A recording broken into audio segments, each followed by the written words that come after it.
بسم الله الرحمن الرحيم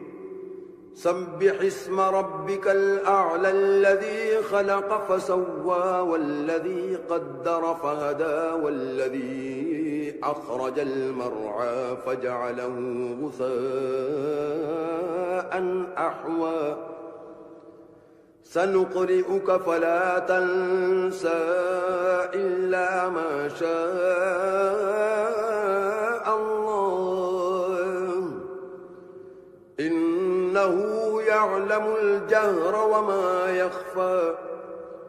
ونيسرك لليسرى فذكر إن نفعت الذكرى سيذكر من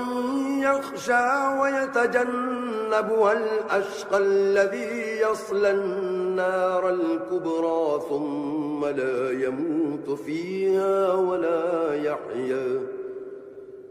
قد أفلح من تزكى وذكر اسم ربه فصلى بل تؤثرون الحياة الدنيا والآخرة خير وأبقى إن هذا لفي الصحف الأولى صحف إبراهيم وموسى